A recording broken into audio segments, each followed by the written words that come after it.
ನಮಸ್ಕಾರ, ಕನ್ನಡ ಒನ್ನಿಗೆ ಸ್ವಾಗತ. ನಾನು ನಿಮ್ಮ ಭಾಗ್ಯನಾರಾಯಣ ಬೊಗ್ಗವರಪು. ಅಂತೂ ಇಂತೂ ಇಸ್ರೇಲ್ ಕಾಡಿ ಬೇಡಿ ಅಮೇರಿಕವೂ ಸಹ ಇರಾನ್ ವಿರುದ್ಧ ದಾಳಿ ಮಾಡುವುದರಲ್ಲಿ ಸಕ್ಸಸ್ ಆಗಿದೆ, ಅಥವಾ ದಾಳಿ ಮಾಡಿಸೋದರಲ್ಲಿ ಸಕ್ಸಸ್ ಆಗಿದೆ. ಆ ಮೂಲಕ ಇಸ್ರೇಲ್ ಒಂದು ರೀತಿಯಲ್ಲಿ ತಾನು ಸೋತಿದ್ದೇನೆ, ಇರಾನ್ ಮುಂದೆ ತನ್ನ ಆಟ ನಡೆದಿಲ್ಲ ಅಂತ ಒಪ್ಪಿಕೊಂಡ ಹಾಗೆ ಆಗುತ್ತೆ. ಅದು ನೇರವಾಗಿ ಒಪ್ಕೊಳ್ಳೋದಿಲ್ಲ, ಆದರೆ ಸನ್ನಿವೇಶವನ್ನು ಯಾರೇ ಆಗಲಿ ಅರ್ಥ ಮಾಡಿಕೊಂಡ್ರೆ ತಾನು ಸುಮಾರು 9 ದಿನಗಳಿಂದ ದಾಳಿ ಮಾಡ್ತಿದ್ರೂ ಸಹ ಇರಾನ್ ಅದಕ್ಕೆ ಪ್ರತಿರೋಧ ಒಡ್ಡುತ್ತಾನೆ ಇದೆ, ಮರಳಿ ಪ್ರತಿ ದಾಳಿಯನ್ನು ಮಾಡ್ತಾ ಇದೆ ಮತ್ತು ಇಸ್ರೇಲ್ನಲ್ಲಿ ದೊಡ್ಡ ನಷ್ಟವನ್ನು ಉಂಟು ಮಾಡ್ತಾ ಇದೆ.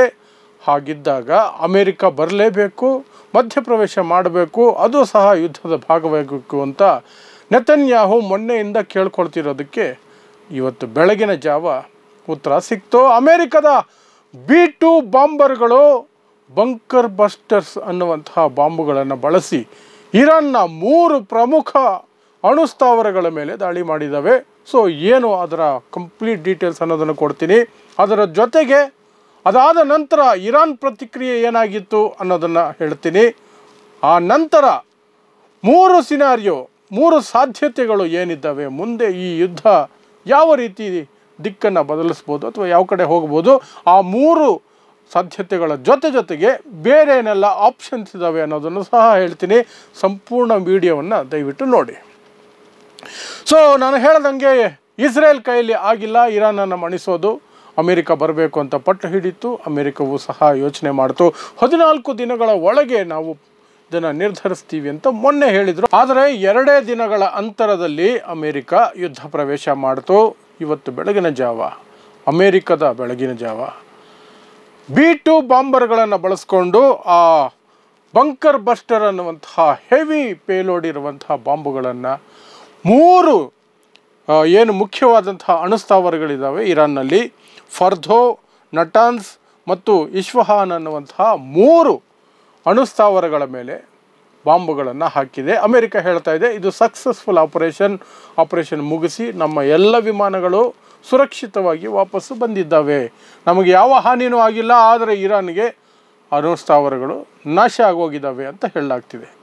ಅದರ ಬಗ್ಗೆ ಇರಾನ್ ಯಾವುದೇ ಸ್ಪಷ್ಟನೆಯನ್ನು ಕೊಟ್ಟಿಲ್ಲ, ಏನು ಹಾನಿ ಎಷ್ಟಾಗಿದೆ ಅಂತ. ಆದರೆ ಇರಾನ್ ಒಪ್ಕೊಂಡಿದೆ, ಹೌದು ದಾಳಿ ಮಾಡಿದೆ ಅಮೇರಿಕ ಅನ್ನೋದನ್ನು ಒಪ್ಕೊಂಡಿದೆ. ಪ್ಲಸ್ ಅಮೇರಿಕಾಗೆ ಎಚ್ಚರಿಕೆ ಕೊಟ್ಟಿದೆ, ಇನ್ನು ಮೇಲೆ ಅಮೇರಿಕದ ಪ್ರತಿಯೊಬ್ಬ ಪ್ರಜೆ, ಪ್ರತಿಯೊಬ್ಬ ಆರ್ಮಿ ಪರ್ಸನಲ್ ಎಲ್ಲೇ ಇದ್ದರೂ, ಜಗತ್ತಿನ ಯಾವುದೇ ಮೂಲೆಯಲ್ಲಿದ್ದರೂ ಸಹ ನಮ್ಮ ಶತ್ರು, ನಮ್ಮ ಗುರಿ, ನಮಗೆ ಟಾರ್ಗೆಟ್ಟು ಅಂತ ಎಚ್ಚರಿಕೆಯನ್ನು ಕೊಟ್ಟಿದೆ. ಜೊತೆಗೆ ಹೇಳಿದೆ, ಒಂದೋ ನೀವು ಸಮಾಧಿಯಾಗಬೇಕು, ಇಲ್ಲ ನಾವು ಸಾವಾಗಬೇಕು, ಅಲ್ಲಿಯವರೆಗೆ ನಾವು ಹೋರಾಡ್ತೀವಿ ಅನ್ನುವಂತಹ ಎಚ್ಚರಿಕೆಯನ್ನು ಇರಾನ್ ಕೊಟ್ಟಿದೆ. ಖಾಮಿನಿ ಏನಿದ್ದಾರೆ ಅದರ ಸರ್ವೋಚ್ಚ ನಾಯಕ, ಅವರು ಸಹ ಇದೇ ಹೇಳಿಕೆಯನ್ನು ಬಿಡುಗಡೆ ಮಾಡಿದ್ದಾರೆ. ಪ್ಲಸ್ ಬಂಕರ್ನಿಂದಲೇ ಒಂದು ಮೀಟಿಂಗ್ ಮಾಡಿ ಖಾಮಿನಿ ಅವರು ಒಂದು ಹೇಳಿಕೆಯನ್ನು ಕೊಟ್ಟಿದ್ದಾರೆ.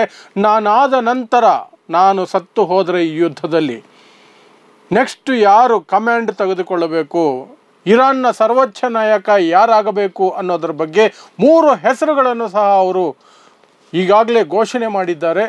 ಆ ಹೆಸರುಗಳ ಜೊತೆಗೆ ಆರ್ಮಿ ಕಮಾಂಡರ್ಗಳು ಸತ್ತು ಹೋದರೆ ಯಾರೆಲ್ಲ ಮುಂದೆ ಬರಬೇಕು, ಯಾರು ನೆಕ್ಸ್ಟ್ ಕಮಾಂಡ್ ತೆಗೆದುಕೊಳ್ಳಬೇಕು ಅನ್ನೋದ್ರ ಬಗ್ಗೆಯೂ ಸಹ ಖಾಮಿನಿ ಒಂದು ಲಿಸ್ಟನ್ನು ಮಾಡಿ ಜನತೆಯ ಮುಂದೆ ಇಟ್ಟಿದ್ದಾರೆ, ಇರಾನ್ಗೆ ಹೇಳಿದ್ದಾರೆ. ಸೊ ಏನೇ ಆದರೂ, ಸಾವಾದರೂ ಸಹ ನೆಕ್ಸ್ಟ್ ಏನು ಮಾಡಬೇಕು ಅನ್ನೋದ್ರ ಬಗ್ಗೆ ಇರಾನ್ ಒಂದು ಪಕ್ಕಾ ಪ್ಲ್ಯಾನ್ ಮಾಡಿಕೊಂಡಿದೆ. ಹಾಗಿದ್ದರೆ ಅದು ಜೀವನ್ ಮರಣದ ಹೋರಾಟದ ರೀತಿಯಲ್ಲಿ ಈ ಯುದ್ಧವನ್ನು ಮುಂದುವರಿಸ್ಕೊಂಡು ಹೋಗುತ್ತೆ ಅನ್ನೋದು ಸ್ಪಷ್ಟವಾಗುತ್ತೆ. ಆ ನಂತರ ಇರಾನ್ ಅಮೇರಿಕದ ಸಿಟ್ಟನ್ನು, ಅಮೇರಿಕ ಮೇಲಿನ ಸಿಟ್ಟನ್ನು ಇಸ್ರೇಲ್ ಮೇಲೆ ತೀರಿಸ್ಕೊಳ್ತು. ಇಸ್ರೇಲ್ ಮೇಲೆ ಇಲ್ಲಿಯವರೆಗೆ ಬಳಸಿದ್ದಂತಹ ಎಲ್ಲ ಯಾವ ಕ್ಷಿಪಣಿಗಳಿತ್ತು ಅವೆಲ್ಲವಕ್ಕಿಂತ ಮೋಸ್ಟ್ ಪವರ್ಫುಲ್, ಅತಿ ದೊಡ್ಡ ಮಿಸೈಲ್ಗಳನ್ನು ಇವತ್ತು ಇಸ್ರೇಲ್ನ ನಗರಗಳ ಮೇಲೆ ಹಾಕ್ತು. ಅದರಲ್ಲೂ ವಿಶೇಷವಾಗಿ ಉತ್ತರ ಇಸ್ರೇಲ್ ಭಾಗದಲ್ಲಿರುವಂತಹ ನಗರಗಳ ಮೇಲೆ ಹಾಕುವ ಮೂಲಕ ಅಲ್ಲಿ ಸಾಕಷ್ಟು ಕಟ್ಟಡಗಳು, ಪ್ರಾಣಹಾನಿನೂ ಆಗಿದೆ ಅಂತ ಹೇಳಲಾಗ್ತಿದೆ, ಧ್ವಂಸ ಆಗಿದ್ದಾವೆ ಕಟ್ಟಡಗಳು ಅಂತ ಸಹ ಹೇಳಲಾಗ್ತಿದೆ. ಅದು ಇರಾನ್ ಕಡೆಯಿಂದ ಬಂದಿರುವಂತಹ ಪ್ರತಿಕ್ರಿಯೆ. ಮುಂದಿನ ದಿನಗಳಲ್ಲಿ ಏನಾಗುತ್ತೆ ಅನ್ನೋದನ್ನು ಸಾಧ್ಯತೆಗಳ ಬಗ್ಗೆ ಹೇಳ್ತೀನಿ. ಇನ್ನು ಅಮೇರಿಕದ ಈ B-2 ಬಾಂಬರ್ಸ್ ಇದಾವಲ್ಲ, ಈ B-2 ಬಾಂಬರ್ ಅನ್ನುವಂತಹದ್ದು ನೀವು ಚಿತ್ರ ನೋಡಿರ್ತೀರಿ, ಒಂದು ರೀತಿಯಾಗಿ ಕಪ್ಪೆ ಆಕಾರದಲ್ಲಿರುತ್ತೆ, ಹೆವಿ ಅಂದರೆ ಹೆವಿ, ತುಂಬ ಹೆವಿಯಾದಂತಹ, ತುಂಬ ದೊಡ್ಡದಾದಂತಹ ಬಾಂಬರ್ಗಳವು, ಮಿಲಿಟ್ರಿ ಏರ್ಕ್ರಾಫ್ಟ್ಗಳು. ಒಂದೊಂದು ಏರ್ಕ್ರಾಫ್ಟ್ ಮಾಡೋದಕ್ಕೆ ಬಿಲಿಯನ್ ಗಟ್ಟಲೆ ಡಾಲರ್ ಆಗುತ್ತೆ. 1.2 ಬಿಲಿಯನ್, 1.5 ಬಿಲಿಯನ್ ಡಾಲರ್ವರೆಗೂ ಖರ್ಚಾಗುತ್ತೆ ಅಂತ ಹೇಳಾಗುತ್ತೆ. ಅದರ ಕೆಪ್ಯಾಸಿಟಿ ಇದೆಯಲ್ಲ, 40,000 ಪೌಂಡ್ ತೂಕದ ಬಾಂಬುಗಳನ್ನು ಅದು ಹೊತ್ಕೊಂಡು ಹೋಗಿ ಹಾಕುವಂತಹ ಶಕ್ತಿಯನ್ನು ಹೊಂದಿದೆ. ನಿನ್ನೆಯೂ ಸಹ ಅದು ಸುಮಾರು 14,000 kg ಬಾಂಬುಗಳನ್ನು, ಏನು ಬಂಕರ್ ಬಸ್ಟರ್ ಬಾಂಬುಗಳನ್ನು US ಹಾಕಿದೆ, ಅದರ ತೂಕ 14,000 kgಗಳು ಅಂತ ಹೇಳಲಾಗ್ತಿದೆ. ಅದು ಸುಮಾರು 32 ಗಂಟೆಗಳು ನಿರಂತರ ಪ್ರಯಾಣ ಮಾಡಿಕೊಂಡು ಬಂದು ಇರಾನ್ ತಲುಪಿರೋದು. ಆ 32 ಗಂಟೆಗಳ ಅವಧಿಯಲ್ಲಿ ಮಧ್ಯ ಮಾರ್ಗದಲ್ಲಿಯೇ, ಆಕಾಶದಲ್ಲಿಯೇ ರೀಫ್ಯೂಲಿಂಗ್ ಆಗಿದೆ, ಇಂಧನವನ್ನು ತುಂಬಿಸಲಾಗಿದೆ. ಖಾಲಿಯಾದಂತೆ ಇಂಧನವನ್ನು ಆಕಾಶದಲ್ಲೇ ತುಂಬಿಸುವಂತಹ ಒಂದು ಫೆಸಿಲಿಟಿ ಕೂಡ ಈ ಏರ್ಕ್ರಾಫ್ಟ್ಗಳಿಗಿದೆ. ಅವು ಸುಮಾರು 32 ಗಂಟೆಗಳ ಕಾಲ ಹಾರಿ 14,000 kg ತೂಕ ಇರುವಂತಹ ಬಾಂಬುಗಳನ್ನು ಹೊತ್ಕೊಂಡು ಬಂದು ಈ 3 ಏನಿದಾವಲ್ಲ, ಆ ಫರ್ದೋನ್, ನಟಾನ್ಸ್, ಇಸ್ಫಹಾನ್ ಅನ್ನುವಂತಹ 3 ಅಣುಸ್ಥಾವರಗಳ ಮೇಲೆ ಹಾಕಿದ್ದಾವೆ. ಅಮೇರಿಕ ಹೇಳ್ತಾ ಇದೆ, ನಾವು ಅಣುಸ್ಥಾವರಗಳನ್ನು ಮುಗಿಸ್ಬಿಟ್ಟಿದ್ದೀವಿ, ಮುಗೀತು ಅದ್ರ ಕತೆ. ಇಸ್ರೇಲ್ ಅದನ್ನು ಖುಷಿಯಾಗಿ ಹೇಳ್ತಾ ಇದೆ. ಇಸ್ರೇಲ್ನ ಪ್ರಧಾನಮಂತ್ರಿ ಬೆಂಜಮಿನ್ ನೆತನ್ಯಾಹು ಇವತ್ತು ಬಹಳ ದಿನಗಳ ನಂತರ ಮುಖದಲ್ಲಿ ನಗು ಇತ್ತು. ಪ್ರೆಸ್ ಕಾನ್ಫರೆನ್ಸ್ ಮಾಡಬೇಕಾದ್ರೆ ಖುಷಿ ಎದ್ದು ಕಾಣ್ತಾ ಇತ್ತು. ಅಮೇರಿಕ ಸಾಧಿಸ್ಬಿಡ್ತು, ಅಮೇರಿಕಾಗೆ ಥ್ಯಾಂಕ್ಸ್, ಟ್ರಂಪ್ಗೆ ಥ್ಯಾಂಕ್ಸ್, ನೀವು ಬೆನ್ನು ಮುರಿದು ಬಿಟ್ಟಿದ್ದೀರಿ ಇರಾನ್ದು ಅನ್ನುವಂಥ ಮಾತುಗಳನ್ನು ಅವ್ರ ಕಡೆಯಿಂದ ಆಡಿಸಿದ್ದಾರೆ. ಆದರೆ ಇಲ್ಲಿಯವರೆಗೆ ಅಂತಾರಾಷ್ಟ್ರೀಯ ಮಟ್ಟದಲ್ಲಿ ಅಮೇರಿಕ ಬಿಟ್ಟು ಬೇರೆ ಯಾರೂ ಸಹ ಇದನ್ನು ಕನ್ಫರ್ಮ್ ಮಾಡ್ತಾ ಇಲ್ಲ. ಯಾವುದನ್ನು ದಾಳಿ ಆಗಿರೋದನ್ನಲ್ಲ, ಆಗಿರುವ ನಷ್ಟದ ಬಗ್ಗೆ. ನಿಜವಾಗ್ಲೂ ಸಹ ಆ ಅಣುಸ್ಥಾವರಗಳು ಅಮೇರಿಕದ ಬಾಂಬುಗಳಿಗೆ ನಲುಗಿ ಹೋಗಿದ್ದಾವ, ಮತ್ತೆ ಎದ್ದು ಬರೋದಕ್ಕೆ ಸಾಧ್ಯನೇ ಇಲ್ವಾ ಅನ್ನೋದು ಒಂದು ಪ್ರಶ್ನೆ. ಆದರೆ ಇನ್ನೊಂದು, ಅಣು ವಿಕಿರಣ ಅದೇನು ವಿಕಿರಣಗಳನ್ನು ಹೊರಗೆ ಬಿಡುತ್ತೆ, ಅಣು ಸ್ಥಾವರಗಳನ್ನು ಸ್ಫೋಟಿಸಿದರೆ ಅದೇನಾದರೂ ಆದರೆ ಅಕ್ಕಪಕ್ಕದ ಎಲ್ಲ ಪ್ರದೇಶಗಳು ನಾಶ ಆಗೋಗ್ತಾವಲ್ಲ, ಅದ್ರ ಬಗ್ಗೆಯೂ ಸಹ ಕ್ಲಾರಿಟಿ ಬರಬೇಕಾಗಿದೆ. ಇನ್ನು ಆ ದಾಳಿಯಿಂದ ಆಗಿರುವಂತಹ ಹಾನಿಗೆ ಪೂರಕವಾಗಿ ಸ್ಯಾಟಲೈಟ್ ಪಿಕ್ಚರ್ಗಳು ಸಹ ಇನ್ನೂ ನಮಗೆ ಬಂದಿಲ್ಲ. ಸ್ಯಾಟಲೈಟ್ನ ಏನು ಪಿಕ್ಚರ್ಸ್ ಏನು ಬರ್ತವೆ, ಛಾಯಾಚಿತ್ರಗಳು, ಅವೂ ಸಹ ಇಲ್ಲಿಯವರೆಗೆ ಲಭ್ಯ ಆಗಿಲ್ಲ. ನಾಳೆ ನಾಡಿದ್ದರಲ್ಲಿ ಬರಬಹುದು ಅಂತ ಹೇಳಲಾಗ್ತಿದೆ. ಇದರ ಜೊತೆಗೆ ಈ ಬಾಂಬ್ ಏನಿದೆ, 14,000 kg ತೂಕದ ಈ ಬಾಂಬಿನ ಶಕ್ತಿ ಸುಮಾರು 200 ಮೀಟರ್ ಕೆಳಗೆ ಇರುವಂತಹ ಕಟ್ಟಡ ಅಥವಾ ಸ್ಟ್ರಕ್ಚರ್ಗಳನ್ನು ಧ್ವಂಸ ಮಾಡುವ ಶಕ್ತಿಯನ್ನು ಹೊಂದಿದೆ, ಭೂಮಿಯಿಂದ 200 ಮೀಟರ್. ಆದರೆ ಕೆಲವರು ಹೇಳ್ತಿದ್ದಾರೆ, ಇರಾನ್ ಅಣುಸ್ಥಾವರಗಳನ್ನು ಭೂಮಿಯಿಂದ 300 ಕಿಲೋಮೀಟರ್ ಕೆಳಗಡೆ ಇಟ್ಟಿದೆ, ಅವುಗಳಿಗೆ ಹಾನಿ ಆಗಿಲ್ಲದೆ ಇರುವ ಸಾಧ್ಯತೆಗಳು ಹೆಚ್ಚಿದ್ದಾವೆ ಅಂತ ಕೆಲವು ವಿಶ್ಲೇಷಕರು ಹೇಳ್ತಿದ್ದಾರೆ. ಬಟ್ ಯಾವುದು ಕನ್ಫರ್ಮ್ಡ್ ಇಲ್ಲ. ಸ್ಯಾಟಲೈಟ್ ಇಮೇಜಸ್ ಬರಬೇಕು, ಆ ನಂತರ ಸೈಂಟಿಸ್ಟ್ಗಳು, ರಿಸರ್ಚರ್ಸು ಅದ್ರ ಬಗ್ಗೆ ಸಾಕಷ್ಟು ಅಧ್ಯಯನ ಮಾಡಬೇಕು. ಅದಕ್ಕೆ ಸುಮಾರು ಸಮಯ ಹಿಡಿಯುತ್ತೆ. ಸದ್ಯಕ್ಕಂತೂ ಹೇಳೋಕ್ಕಾಗಲ್ಲ. ಇರಾನ್ ಅಂತೂ ಯಾವುದನ್ನು ಒಪ್ಕೊಳ್ಳೋದಿಲ್ಲ, ಯಾಕಂದರೆ ತನ್ನ ದೇಶದ ಮೇಲೆ ಆಗಿರುವಂತಹ ಹಾನಿಯನ್ನು ಅದು ಓಪನ್ ಆಗಿ ಒಪ್ಕೊಳ್ಳೋದಿಲ್ಲ. ಇನ್ ಕೇಸ್ ಯಾವುದೇ ಹಾನಿ ಆಗಿಲ್ಲ ಅಂದರೆ ಆಗ ಇರಾನ್ ನಿಜವಾಗ್ಲೂ ಧೈರ್ಯವಾಗಿ ನಿಂತ್ಕೊಂಡು ಹೇಳುತ್ತೆ, ಏನು ಮಾಡೋಕ್ಕಾಗಲಿಲ್ಲ ನಿಮ್ಮ ಕೈಲಿ, ಅಮೇರಿಕ ಬಂದು ಸಹ ನಮ್ಮ ಅಣುಸ್ಥಾವರಗಳನ್ನ ಮುಟ್ಟೋಕ್ಕೆ ಆಗಲಿಲ್ಲ, ಧ್ವಂಸ ಆಗಿಲ್ಲ ಅಂತ ಆಗ ಹೇಳ್ಬೋದೇನೋ. ಅದನ್ನು ಹೇಳೋದಕ್ಕೆ ಇರಾನ್ಗೆ ಬಹಳ ಸಮಯ ಹಿಡಿಯುತ್ತೆ. ನಾನು ಹೇಳ್ದಂಗೆ ಸೈಂಟಿಸ್ಟ್ಗಳು, ರಿಸರ್ಚರ್ಸು ಅದರ ಬಗ್ಗೆ ಬಹಳ ಅಧ್ಯಯನ ಮಾಡಿ ಒಂದು ನಿರ್ಧಾರಕ್ಕೆ ಬರಬೇಕಾಗತ್ತೆ. ಸೊ ಇದಿಷ್ಟು ಅಮೇರಿಕ ಮಾಡಿರುವಂತಹ ದಾಳಿ. ಈ ದಾಳಿಯ ನಂತರ ಅಮೇರಿಕದ ಅಧ್ಯಕ್ಷ ಮೊದಲು ಟ್ವೀಟ್ ಮಾಡಿದ್ರು, ಆ ನಂತರ ಪ್ರೆಸ್ ಕಾನ್ಫರೆನ್ಸ್ ಮಾಡಿ ದೇಶವನ್ನು ಉದ್ದೇಶಿಸಿ ಈ ರೀತಿ ಆಗಿದೆ, ನಾವು ಇರಾನನ್ನು ಬಗ್ಗು ಬಡಿದಿದ್ದೀವಿ, ಇನ್ನೇನಿದ್ರು ಶಾಂತಿ ಪ್ರಕ್ರಿಯೆಗೆ, ಶಾಂತಿ ಮಾತುಕತೆಗೆ ಆರಂಭ ಮಾಡ್ಕೊಳ್ಳೋದೊಂದೇ ಬಾಕಿ ಅಂತ ಹೇಳಿದ್ರು.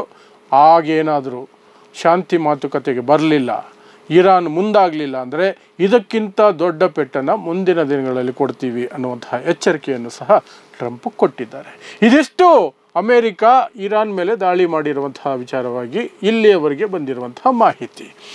ಇನ್ನು ಈ ಬಾಂಬಿಂಗ್ ಆದ ಮೇಲೆ, ಅಮೇರಿಕ ಎಂಟ್ರಿ ಆದ ಮೇಲೆ ಏನಾಗಬಹುದು ನೆಕ್ಸ್ಟು, ಇರಾನ್ ಏನು ಮಾಡಬಹುದು, ಇಸ್ರೇಲ್ ಏನು ಮಾಡಬಹುದು ಅನ್ನೋದು ನೋಡಿದ್ರೆ 3 ಮುಖ್ಯ ಸಾಧ್ಯತೆಗಳು, ಅದಕ್ಕೆ ಉಪಸಾಧ್ಯತೆಗಳು ಸಹ ಒಂದಷ್ಟಿದ್ದಾವೆ, ಅವುಗಳನ್ನು ಸಹ ಹೇಳ್ತೀನಿ.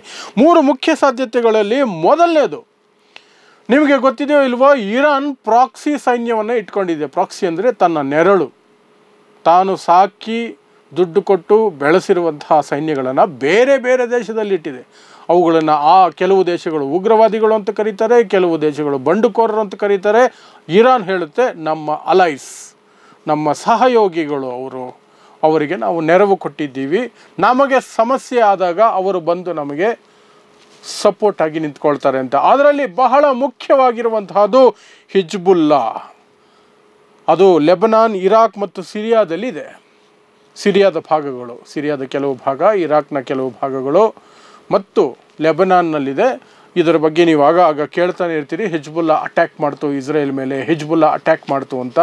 ಹಿಜ್ಬುಲ್ಲಾಗೆ ಕಳೆದ 1 ವರ್ಷದ ಹಿಂದೆ ಅವರ ಪೇಜರ್ಗಳನ್ನು ಸ್ಫೋಟಿಸಿ ಸಾಕಷ್ಟು ಹಿಜ್ಬುಲ್ಲಾ ಕಮಾಂಡರ್ಗಳನ್ನು ಅಥವಾ ಸೋಲ್ಜರ್ಸನ್ನು ಇಸ್ರೇಲ್ ಕೊಂದಿದೆ ಅನ್ನುವಂತಹ ಸುದ್ದಿಯನ್ನು ಸಹ ನೀವು ಓದಿರ್ತೀರಿ.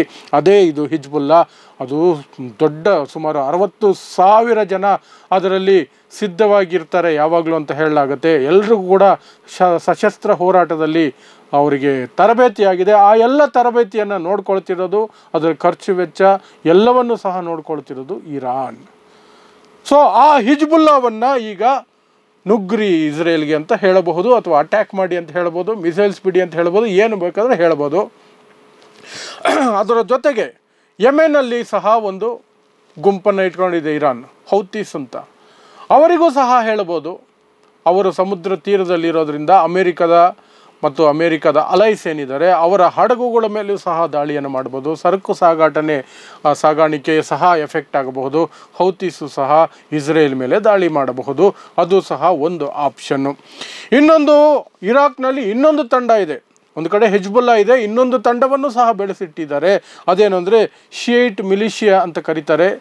ಶಿಯಾ ಮುಸ್ಲಿಮರ ಬಂಡುಕೋರರು, ಶಿಯಾ ಮುಸ್ಲಿಮನ್ನು ಅನುಸರಿಸುವಂತಹ, ಇಸ್ಲಾಮನ್ನು ಅನುಸರಿಸುವಂತಹ ಬಂಡುಕೋರರು. ಇರಾನ್ ನಿಮಗೆ ಗೊತ್ತಿದೆಯೋ ಏನೋ ಇಲ್ವೋ ಗೊತ್ತಿಲ್ಲ, ಇದು ಶಿಯಾ ಕಂಟ್ರಿ.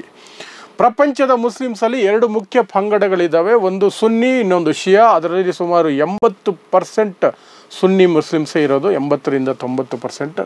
ಸಣ್ಣ ಭಾಗ ಮಾತ್ರ ಶಿಯಾ ಮುಸ್ಲಿಮ್ಸ್ ಇದ್ದಾರೆ.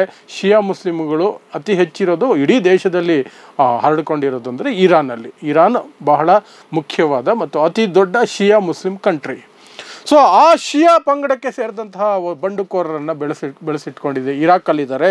ಅವರನ್ನು ಸಹ ಈಗ ಬಡಿದು ಎಚ್ಚರಿಸ್ಬೋದು, ಹೇಳಬಹುದು, ಇರಾನ್ ಕಮಾನ್, ನಿಮ್ಮನ್ನು ಇಷ್ಟು ದಿನ ಸಾಕಿ ಬೆಳೆಸಿದ್ದೀವಿ, ಟ್ರೈನಿಂಗ್ ಕೊಟ್ಟಿದ್ದೀವಿ, ಅಟ್ಯಾಕ್ ಮಾಡಿ. ಈ ಕಡೆ ಇಸ್ರೇಲ್ಗೆ ಅಟ್ಯಾಕ್ ಮಾಡಿ, ಅಥವಾ ಅಮೇರಿಕಾಗೆ ಅಟ್ಯಾಕ್ ಮಾಡಿ, ಅಥವಾ ಎರಡಕ್ಕೂ ಅಟ್ಯಾಕ್ ಮಾಡಿ, ಎಲ್ಲೆಲ್ಲಿ ಸಾಧ್ಯನೋ ಏನೋ ಒಂದು ಮಾಡಿ ಅಂತ. ಇನ್ನು ನಿಮಗೆ ಗೊತ್ತೇ ಇದೆ, ಗಜಾದಲ್ಲಿ ಹಮಾಸ್ ಇದೆ. ಹಮಾಸ್ಗೂ ಸಹ ಸಾಕಷ್ಟು ಫಂಡಿಂಗನ್ನು ಇರಾನ್ ಮಾಡುತ್ತೆ. ಹಮಾಸ್ಗೂ ಸಹ ಹೇಳ್ಬೋದು, ಹಮಾಸ್ 2 ವರ್ಷಗಳಿಂದ ಇಸ್ರೇಲ್ ದಾಳಿಯಿಂದ ತತ್ತರಿಸಿ ಹೋಗಿದೆ.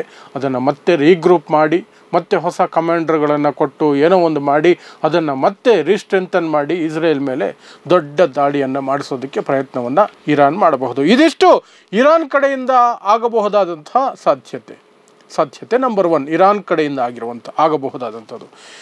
ಇನ್ನು ಇಸ್ರೇಲ್ ಕಡೆಯಿಂದ ಏನಾಗಬಹುದು?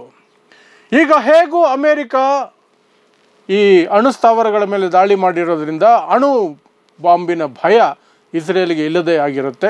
ನಿಜವಾಗ್ಲೂ ಸಹ ಅಣು ಸ್ಥಾವರಗಳು ಧ್ವಂಸ ಆಗಿದ್ದರೆ ಇಸ್ರೇಲ್ ನಂಬ್ತಾ ಇದೆ. ಅದರ ನಂಬಿಕೆ ಏನು ಅಂದರೆ, ಅಮೇರಿಕ ಮಾಡಿರುವ ದಾಳಿಯಲ್ಲಿ ಇರಾನ್ನ ಅಣು ಸ್ಥಾವರಗಳು ಸಂಪೂರ್ಣವಾಗಿ ನಾಶ ಆಗೋಗಿದೆ ಅಂತ. ಆ ನಂಬಿಕೆ ಮೇಲೆ ಇರೋದ್ರಿಂದ, ಆ ನಂಬಿಕೆ ಆಧಾರದ ಮೇಲೆ ಆ ಭಯವನ್ನು ಬಿಟ್ಟು ಈಗ ಸಂಪೂರ್ಣವಾಗಿ ಅದು ಇರಾನ್ ಆರ್ಮಿಯನ್ನು, ಅದರ ಬೆನ್ನನ್ನು ಮುರಿಯುವಂತಹ ಪ್ರಯತ್ನಕ್ಕೆ ಕೈ ಹಾಕಬಹುದು, ಅದರ ಬುಡಕ್ಕೆ ಕೈ ಹಾಕಬಹುದು.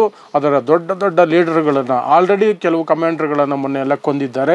ಇನ್ನೂ ಹೊಸ ಕಮಾಂಡರ್ಗಳು ಅಥವಾ ನೆಕ್ಸ್ಟ್ ಬರಬಹುದಾದ ಕಮಾಂಡರ್ಗಳು, ಪ್ಲಸ್ ಅವುಗಳ ಟ್ರೈನಿಂಗ್ ಕ್ಯಾಂಪ್ ಮತ್ತು ಅವುಗಳ ಹೆಡ್ ಕ್ವಾರ್ಟರ್ಸ್ ಏನೇನಿದೆಯೋ ಅವುಗಳನ್ನೇ ಫೋಕಸ್ ಮಾಡಿ ಇಸ್ರೇಲಿಗೆ ಅಟ್ಯಾಕ್ ಮಾಡಬಹುದು. ಒನ್ಸ್ ಇನ್ ಫಾರ್ ಆಲ್ ಇರಾನನ್ನು ಸೈಲೆಂಟ್ ಮಾಡುವಂತಹ ಅಥವಾ ಶರಣಾಗುವ ಪರಿಸ್ಥಿತಿಗೆ ತೆಗೆದುಕೊಂಡು ಬರುವ ಪ್ರಯತ್ನವನ್ನು ಇಸ್ರೇಲ್ ಮಾಡಬಹುದು. ಯಾಕೆಂದರೆ ಅದಕ್ಕೀಗ ಇರಾನ್ ಅಣು ಬಾಂಬಿನ ಭಯ ಇಲ್ಲದೆ ಹೋಗಿದೆ, ಅಟ್ಲೀಸ್ಟ್ ಅದರ ಪ್ರಕಾರ. ಇನ್ನು ಇದೆರಡರ ನಡುವೆ ಇರಾನ್ಗಿರುವಂತಹ ಸಾಧ್ಯತೆಗಳು, ಮುಸ್ಲಿಂ ದೇಶಗಳನ್ನೆಲ್ಲವನ್ನು ಸಹ ಅದು ಕಾಂಟ್ಯಾಕ್ಟ್ ಮಾಡಬಹುದು. ಎಲ್ಲ ದೇಶಗಳು ಸಹ ಇರಾನ್ ಮೇಲೆ ಆಗಿರುವಂತಹ ದಾಳಿಯನ್ನು ಖಂಡಿಸಬಹುದು, ಆಲ್ರೆಡಿ ಖಂಡಿಸಿದ್ದಾವೆ, ಇನ್ಕ್ಲೂಡಿಂಗ್ ಪಾಕಿಸ್ತಾನದಂತಹ ಒಂದು ನೀಚ ರಾಷ್ಟ್ರ ಇನ್ನೊಂದಿರಲ್ಲ. ಮೊನ್ನೆ ಹೋಗಿ ಟ್ರಂಪ್ ಜೊತೆ ಲಂಚ್ ಮಾಡಿ ಆಸಿಮ್ ಮುನೀರ್, ಪಾಕಿಸ್ತಾನದ ಆರ್ಮಿ ಚೀಫ್, ಟ್ರಂಪನ್ನು ಹೊಗಳಿ ಟ್ರಂಪ್ಗೆ ನೋಬೆಲ್ ಪ್ರೈಸ್ ಪ್ರಶಸ್ತಿ ಕೊಡಬೇಕು ಅಂತೆಲ್ಲ ಹೇಳಿ ಇವತ್ತು ಇರಾನ್ ಮೇಲೆ ದಾಳಿ ಆದ ತಕ್ಷಣವೇ ಇದು ತಪ್ಪು ಮಾಡಿಬಿಟ್ಟಿದ್ದೀರಿ ನೀವು, ಇರಾನ್ ಮೇಲೆ ದಾಳಿ ಮಾಡಬಾರ್ದಾಗಿತ್ತು ಅನ್ನುವಂತಹ ಹೇಳಿಕೆಯನ್ನು ಪಾಕಿಸ್ತಾನ ಕೊಡ್ತಾ ಇದೆ. ನೋಡಿ ಎಂತಹ ಕೊಂತ್ರಿ ರಾಷ್ಟ್ರ ಅದು ಪಾಕಿಸ್ತಾನ. ಒಂದು ಕಡೆ ಭಿಕ್ಷೆ ಬೇಡ್ಕೊಂಡಿದ್ರೂ ಸಹ ಕುತಂತ್ರವನ್ನು ಸಹ ಬಿಡಲ್ಲ.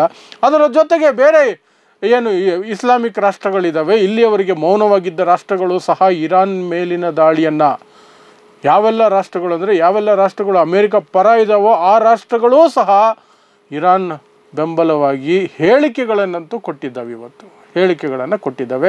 ಅದನ್ನು ಬಳಸ್ಕೊಂಡು ಇಸ್ರೇಲನ್ನು ಆ ಮಿಡಲ್ ಈಸ್ಟ್ನಲ್ಲಿ ಒಂಟಿಯಾಗಿಸ್ಬೋದು, ಇನ್ನೊಂದಷ್ಟು ಅಲೈಸ್ನ ಇರಾನ್ ಸೃಷ್ಟಿ ಮಾಡ್ಕೊಳ್ಬೋದು. ಆ ಮೂಲಕ ಇಸ್ರೇಲ್ ಮೇಲೆ ಮತ್ತೆಂದೂ ಎದ್ದೊಳಕ್ಕಾಗದೇ ಇರೋ ಮಟ್ಟಕ್ಕೆ ಇಸ್ರೇಲ್ ಮೇಲೆ ದಾಳಿ ಮಾಡಬಹುದು, ಇಸ್ರೇಲ್ಗೆ ಪೆಟ್ಟು ಕೊಡಬಹುದು. ಅದೊಂದು ಇರಾನ್ಗೆ ಇರುವಂತಹ ಸಾಧ್ಯತೆ. ಈ 3 ಸಾಧ್ಯತೆಗಳಿದೆ. ಈ 3 ಸಾಧ್ಯತೆಗಳ ಜೊತೆಗೆ ಅದಕ್ಕೆ ರೆಕ್ಕೆ ಪುಕ್ಕ ಆಗಬಹುದಾದಂತಹ ಅಥವಾ ಅವುಗಳಿಗೆ ಇಶ್ಯೂಸ್ ಆಗಬಹುದಾದಂಥದ್ದು ಅಂದರೆ ರಷ್ಯಾ ಮತ್ತು ಚೈನಾ ಏನು ಮಾಡ್ತವೆ ಅನ್ನುವಂಥದ್ದು. ರಷ್ಯಾ ಮತ್ತು ಚೈನಾ ಹೇಗೆ ಇರಾನ್ನ ಜೊತೆಗೆ ನಿಲ್ತವೆ, ಯಾವ ಹಂತದಲ್ಲಿ ನಿಲ್ತವೆ, ಯಾವ ಮಟ್ಟಿಗೆ ನಿಲ್ತವೆ, ಅದನ್ನು ಕಾದು ನೋಡಬೇಕು. ಈಗ ಅಮೇರಿಕ ಕೂಡ ಇದಕ್ಕೆ ಎಂಟ್ರಿ ಆಗಿರೋದ್ರಿಂದ, ರಷ್ಯಾ ಈಗಾಗಲೇ ವಾರ್ನಿಂಗ್ ಕೊಟ್ಟಿರೋದ್ರಿಂದ ಅಮೇರಿಕ ಬಂದರೆ ನಾವು ಸುಮ್ಮನಿರಲ್ಲ ಅಂತ, ಮತ್ತು ಚೈನಾ ಸಹ ಅದೇ ರೀತಿ ಹೇಳಿರೋದ್ರಿಂದ ಈಗ ಅವರಿಬ್ಬರ ನಡವಳಿಕೆ ಹೇಗಿರುತ್ತೆ, ಅವು ನೇರವಾಗಿ ಅವು ಸಹ ಯುದ್ಧಕ್ಕೆ ಜಿಗಿತಾವ ಅಥವಾ ಇರಾನ್ಗೆ ಹಿಂದ್ಗಡೆ ಬಾಗಿಲಿಂದ ಸಪೋರ್ಟ್ ಮಾಡ್ತಾವ. ಎರಡೂ ಸನ್ನಿವೇಶಗಳಲ್ಲಿ ಇರಾನ್ಗೆ ಲಾಭನೇ ಆಗುತ್ತೆ, ಇರಾನ್ನ ಶಕ್ತಿ ವೃದ್ಧಿಸುತ್ತೆ. ಸೊ ಇದಿಷ್ಟು ಈಗ ನಡೀತಾ ಇರುವಂತಹ ಸಂಘರ್ಷದ ಈ ಘಟ್ಟದ ಮಾಹಿತಿ. ಪ್ರತಿದಿನ ನಿಮಗೆ ನಿಖರವಾದ ಮಾಹಿತಿಯನ್ನು ಕೊಡುವಂತಹ ಪ್ರಯತ್ನ ಮಾಡ್ತಿದ್ದೀನಿ. ಎರಡೂ ರಾಷ್ಟ್ರಗಳಲ್ಲಿ ಏನೇನು ಆಗ್ತಿದೆ ಅನ್ನೋದ್ರ ಬಗ್ಗೆ ನಿಮಗೆ ವಿವರಣೆಯನ್ನು ನಿಷ್ಪಕ್ಷಪಾತವಾಗಿ ಕೊಡುವಂತಹ ಪ್ರಯತ್ನವನ್ನು ಮಾಡ್ತಾಯಿದ್ದೀನಿ. ಸೊ ಇಂತಹ ಅಪ್ಡೇಟ್ಗಳಿಗೆ ಪ್ರತಿದಿನ ನೋಡ್ತಾ ಇರಿ. ಈ ಸಂಘರ್ಷ ಮುಗಿಯೋವರೆಗೂ ನಾವು ಇದನ್ನು ಕಂಟಿನ್ಯೂಸ್ ಆಗಿ ಫಾಲೋ ಅಪ್ ಮಾಡ್ತಾನೆ ಇರ್ತೀವಿ. ನೋಡ್ತಾ ಇರಿ ಸಮಾಜಕ್ಕಾಗಿ ಕನ್ನಡ 1 ನ್ಯೂಸ್. ನಮಸ್ಕಾರ.